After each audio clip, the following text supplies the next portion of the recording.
JK takut Anies kalah.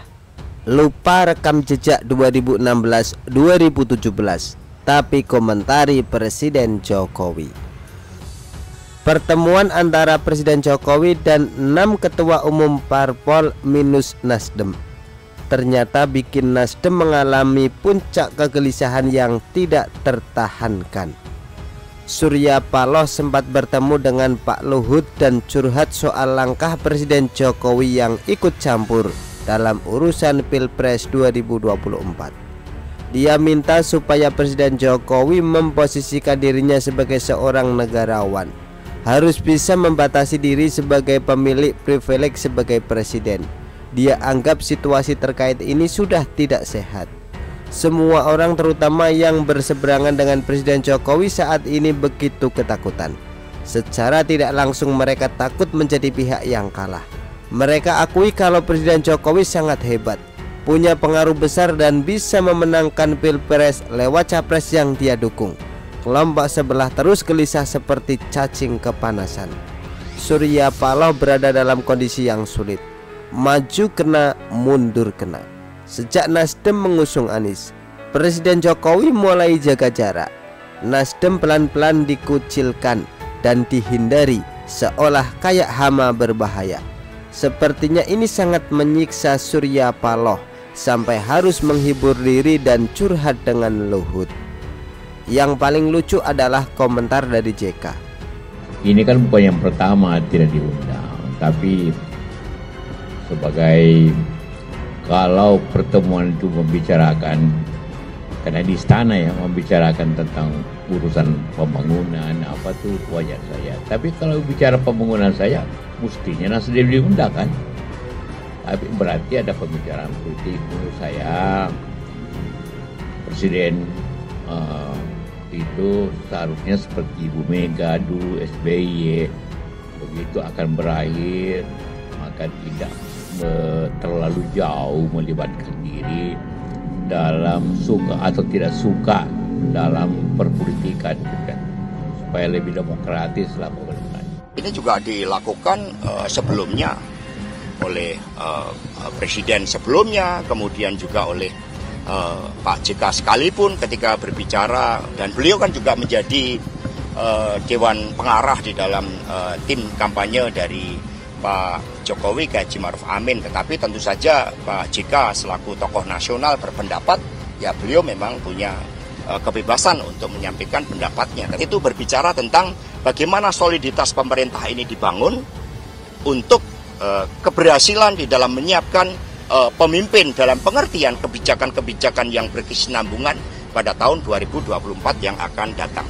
Tidak berbicara tentang bagaimana memenangkan pemilu tahun 2024. Dia ingatkan Presiden Jokowi agar jangan terlalu ikut campur dalam kontestasi politik jelang pemilu 2024 di akhir jabatannya.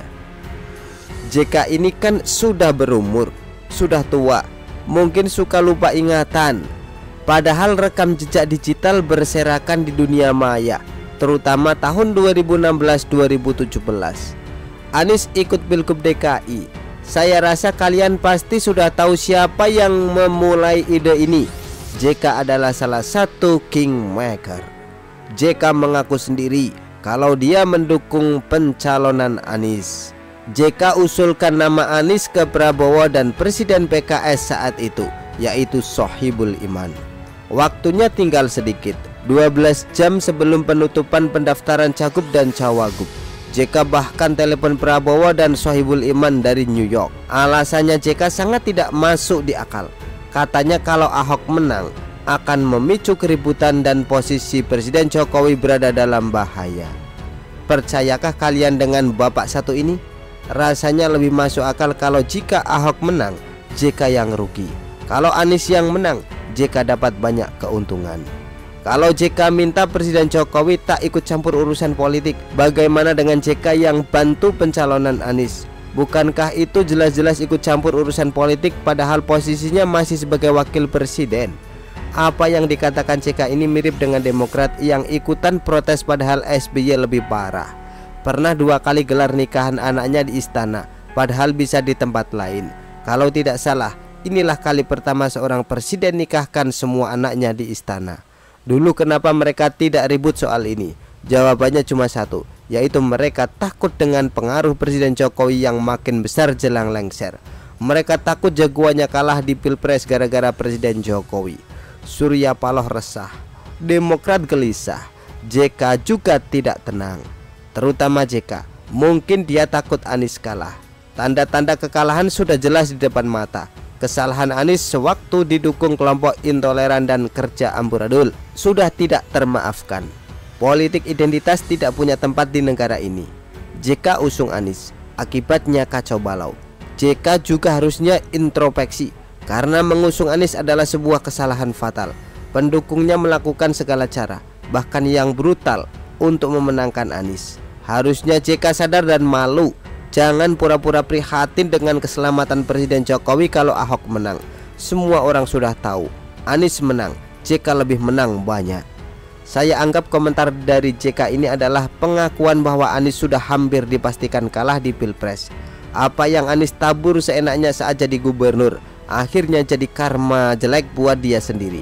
5 tahun enak menikmati kemenangan, didukung kelompok tukang gaduh, kerja asal-asalan. Sekarang saatnya panen hasil buruk.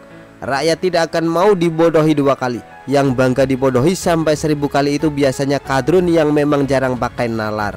Kalau takut kalah, silahkan mundur saja mulai dari sekarang, ketimbang habisin duit sia-sia.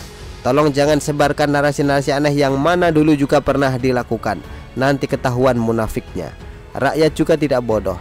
Endorse itu tidak akan berefek kalau sosok capresnya memang tidak meyakinkan. Contohnya, kalau misalnya Presiden Jokowi dukung Anies, apakah rakyat bakal memilih Anies sebagai presiden? Kan tidak mungkin juga. Presiden Jokowi boleh menunjuk siapapun, tapi rakyat juga punya pertimbangan tersendiri dalam memilih.